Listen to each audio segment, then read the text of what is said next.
출애굽기 13장 11절로 16절까지의 말씀, 우리 다 같이 한 목소리로 합독하겠습니다. 여호와께서 너와 내 조상에게 맹세하신 대로 너를 가나안 사람의 땅에 인도하시고 그 땅을 내게 주시거든 너는 태에서 처음 난 모든 것과 내게 있는 가축의 태에서 처음 난 것을 다 구별하여 여호와께 돌리라. 수컷은 여호와의 것이니라. 나귀의 첫 새끼는 다 어린 양으로 대속할 것이요 그렇게 하지 아니하려면 그 목을 꺾을 것이며 내 아들 중 처음 난 모든 자는 대속할지니라.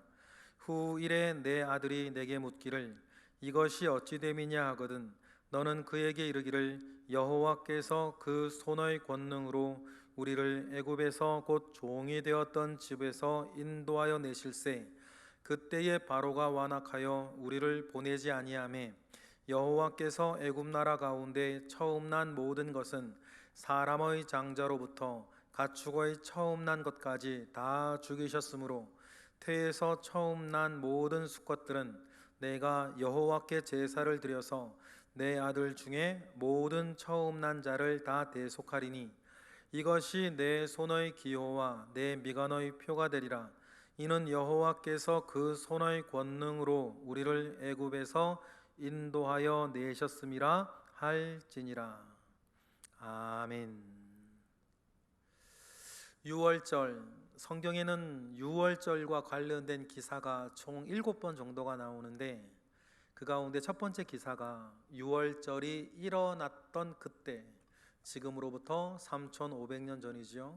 그때 처음 유월절이 제정되었던 그 일들을 우리가 지금 읽고 묵상하고 있고, 그 일들로 말미암아 후손들이 이것이 무슨 일이냐라고 묻거든 너희는 이렇게 대답하라 라고 하는 하나님의 말씀을 오늘 우리 읽었습니다. 여러분, 우리가 자연스럽게 하고 있는 생활이 있고 그렇게 살아가다 보면 우리가 자연스럽게 하게 되는 일들이 있는데, 하게 되는 그 일들을 우리가 왜 하고 있는지 알고 깨닫고 하는 것이 중요합니다. 시간이 오래 흐르다 보면 이것이 어떤 버릇처럼, 습관처럼 내 몸에 붙어서 무엇인가 하고 있는데 내가 이것을 왜 하는지, 이 행동을 해서 무엇을 어떻게 하겠다는 것인지 그 의미나 가치를 잃어버릴 때가 있습니다. 굉장히 어떻게 보면 어리석은 상황이죠. 우리가 어떤 일들을 할 때에 이것을 왜 하고 있는지 그 이유를 알고 하는 것이 어떤 일에서든지 매우 중요한 일입니다. 우리가 신앙 가운데에서 하는 것 마찬가지입니다. 예배를 한다, 예배를 왜 하는지, 큐티를 한다, 큐티를 왜 하는지. 여러분, 우리가 영적으로도 하고 있는 모든 일들에 대해서 중요한 것은 우리가 이것을 왜 하고 있는지 그 이유를 아는 것이 매우 중요해요. 그래서 베드로 사도는 베드로전서 3장 15절에 이렇게까지 우리에게 말을 해줍니다. 우리 베드로전서 3장 15절 우리 화면으로 읽어보겠습니다. 너희 마음에 그리스도를 주로 삼아 거룩하게 하고 너희 속에 있는 소망에 관한 이유를 묻는 자에게는 대답할 것을 항상 준비하되 온유와 두려움으로 하라. 그렇죠? 우리 속에 있는 소망에 대해서 그 이유를 묻는 사람이 있다면 우리가 이것을 왜 하고 있는지에 대해서 대답할 것을 늘 마음에 준비하고 있어야 한다. 그런데 대답을 할 때에 잘난 척하면서 투쟁하듯이 논쟁적으로 이야기할 것이 아니라 온유와 두려움으로 우리가 가지고 있는 소망에 대해서 묻는 사람들한테 이유를 설명할 수 있어야 된다. 여러분, 이건 영적으로도 그렇고요. 여러분, 우리가 사회에 나아가, 직장에 나아가, 일상생활을 살아갈 때에도 내가 이것을 왜 하고 있는지에 대해서 늘 이유를 설명할 수 있어야 돼요. 대답이 늘 우리 가운데 쌓여 있어야 되죠. 신앙적인 면에서도 베드로는 그렇게 말을 합니다. 우리 속에 있는 소망에 관하여서 묻는 사람들한테 대답할, 내가 이것을 왜 하고 있는지 그 대답을 늘 준비하고 있어야 된다. 그래서 우리에게 항상 대답할 것이 준비되어 있어야 한다 라고 베드로는 우리에게 이야기를 했습니다.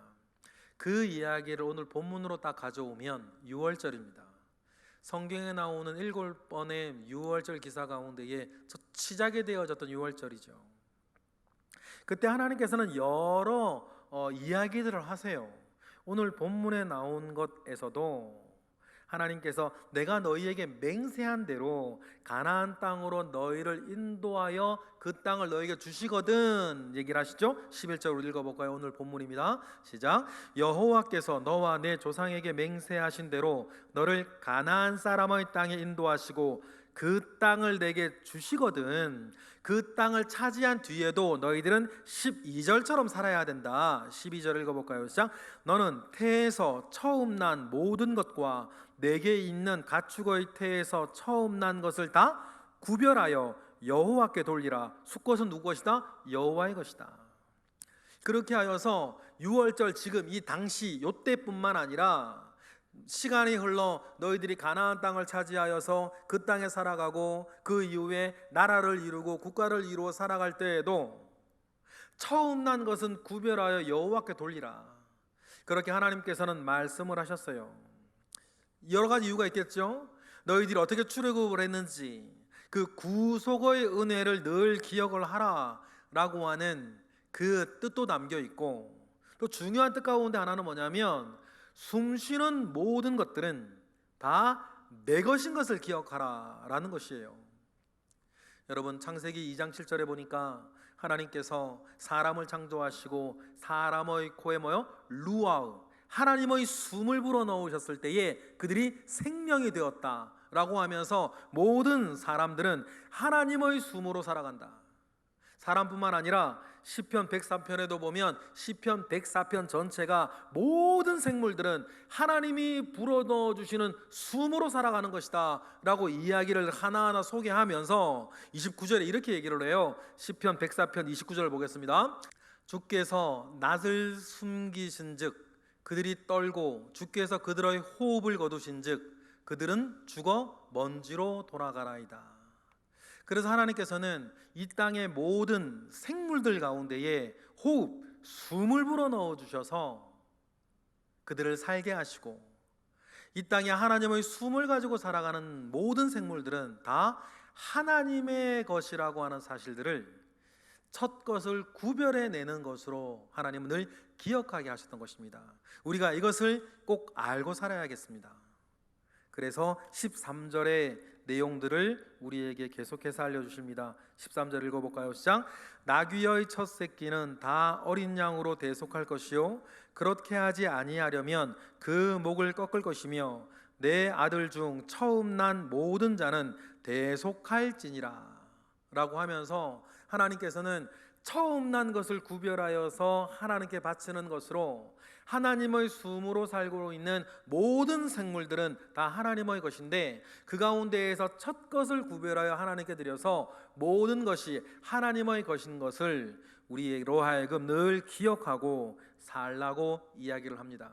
그런데 중요한 게 14절 이후예요. 이 사건 첫 번째 6월절을 경험하였던 사람들은 누군가가 말하지 않아도 다 알겠죠.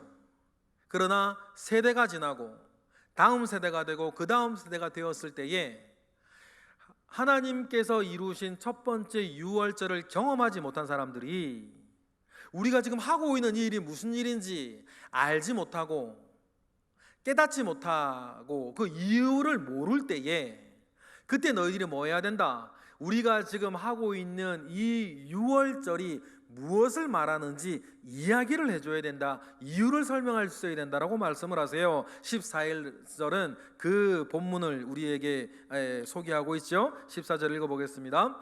후일에 내 아들이 내게 묻기를 이것이 어찌 됨이냐 하거든 너는 그에게 이르기를 여호와께서 그 손의 권능으로 우리를 애굽에서 곧 종이 되었던 집에서 인도하여 내실세. 그때 이 내게 묻는 후손들에게 대답을 해주라.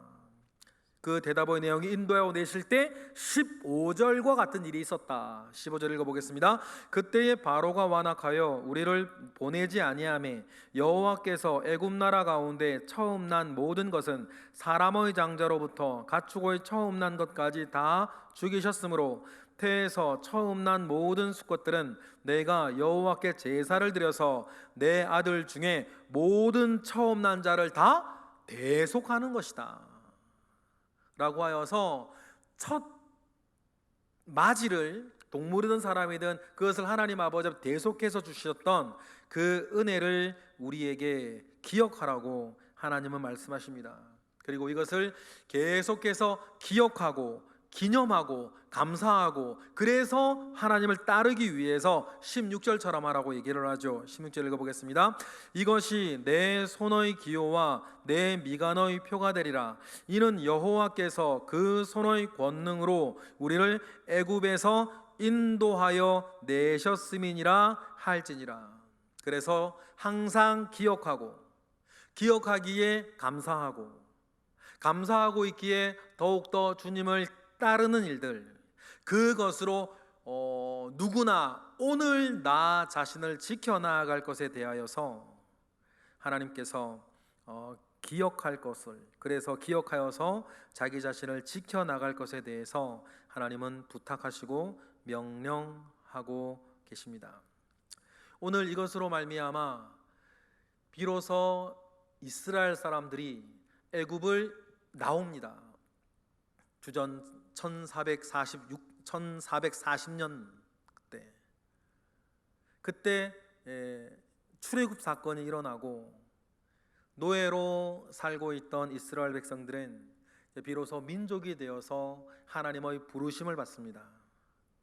하나님께서 이렇게 이스라엘 백성들을 택하여 부르신 것은 오늘 우리를 택하여 부르셔서 교인이 되게 하시고 성도가 되게 하시고 교회의 한 일원이 되게 하시고 하나님의 자녀가 되게 하셔서 우리로 하여금 죽을 자로 살지 않게 하시고 살 자로 살게 하시는 은혜 가운데에 오늘도 두시는 것입니다. 그런데 우리가 잘나서 우리가 선택해서 부르셨습니까?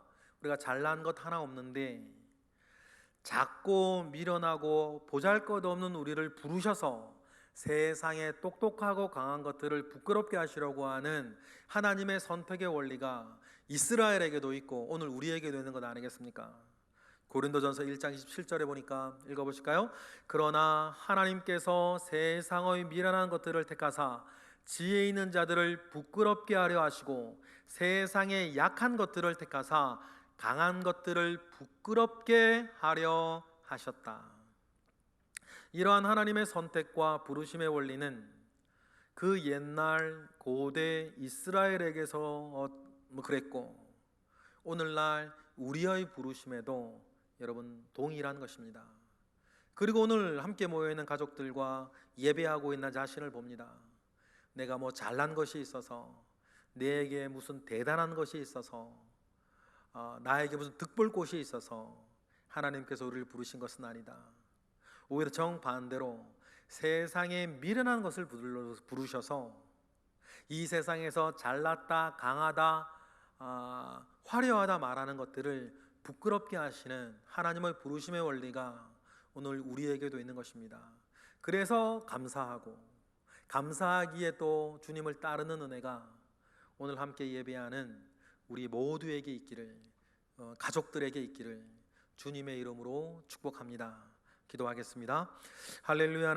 하나님 아버지로부터 말미암아 오는 선한 은혜와 선한 능력이 우리 가운데 있습니다. 주여 은혜 위에 은혜를 더하여 주시고 하나님 아버지로부터 말미암아 오는 선한 역사 가운데에 예배하는 사람, 예배하는 온 가족들 가운데 있게 하옵소서. 주님을 기억하고 주님께 감사하기에 더욱더 주님을 따르는 것이 즐거운 우리 모든 예배자 될 것을 믿고 예수 그리스도 이름 받들어 감사하며 기도드렸나이다. 아멘.